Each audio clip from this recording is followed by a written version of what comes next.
Hi DJ. Hi Tillu. Hey DJ, ఏమైనా కథ చెప్పవా? టైం పాస్ అవుతలే. ఈ కంప్యూటర్ నొక్కి నొక్కి మొత్తం హెడ్ పేలిపోతుంది.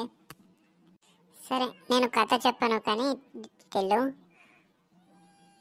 ఒక క్రియేట్ చేద్దాం కొత్త. నువ్వు పోలీస్వి, నేను పర్సన్ని, ఒక పీపుల్ని. సరేనా? అలాగే డీజే. సరే, ఏంటిదో చెప్పు. ఏంటిదంటే, నువ్వు పోలీసువి కదా, మా ఇంటి అడ్రస్ ఏంటిదో నువ్వు నన్ను అడగాలి. సరేనా? అదే నీ ప్రశ్న. మా ఇంటిని అడ్రస్ ఏ విధంగా అయినా తెలుసుకోవాలి, అంతే. సరేనా పోలీసుగా? ఓకే డీజే, అలాగే డీజే. సరే, నేను తెలుసుకుంటా. ఎప్పుడు ఇలా క్రియేట్ చేద్దాం మరి? ఎప్పుడో ఎందుకు, ఈ 2 నిమిషాల తర్వాత మన ఆఫీస్ కూడా క్లోజ్ అవుతుంది కదా, బయట మెయిన్ రోడ్ మీదనే. సరేనా? సరే డీజే, ఓకే. మరి నేను 10 నిమిషాల తర్వాత కలుస్తాను. ఓయ్ బాబు, ఎక్కడి నుండి వస్తున్నావు? నేనా సార్, ఇడికే నుండి వస్తున్నా సార్, ఈ తోవ నుండి. నిన్ను చూస్తే నువ్వు దొంగలాగా ఉన్నావు. సార్, నేను దొంగను కాదు సార్. ఓయ్ బాబు, ఎక్కడుంటావో చెప్పు. మీ ఇంటి అడ్రస్ ఏంటి చెప్పు. ఏమో సార్, నాకు తెలియదు.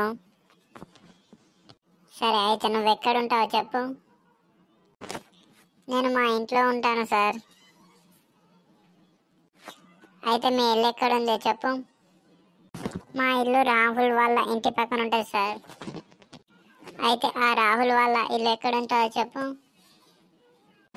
మా ఇంటి పక్కన ఉంటుంది సార్. నువ్వెవరితో ఉంటావు మరి? నేను మా అమ్మ నాన్నలతో ఉంటాను సార్. మీ అమ్మ నాన్నలు ఎవరితో ఉంటారు మరి? నాతో ఉంటారు సార్. మరి మీరందరూ ఎక్కడుంటారు? మేము మా ఇంట్లో ఉంటాము సార్. ఒరేయ్ బాబు, మీ ఇల్లు ఎక్కడుంటుందో చెప్పరా? మా ఇల్లు రాహుల్ ఇంటి వాళ్ళ పక్కన ఉంటుంది సార్. ఒరేయ్ బాబు, మీ ఇల్లు రాహుల్ వాళ్ళ ఇల్లు, ఇద్దరి ఇల్లు ఎక్కడుంటాయిరా? మా ఇద్దరి ఇల్లు రోడ్డు మీద ఉంటాయి సార్. సరేరా, నువ్వు వెళ్ళు, ఇక నీతో పనేం లేదు.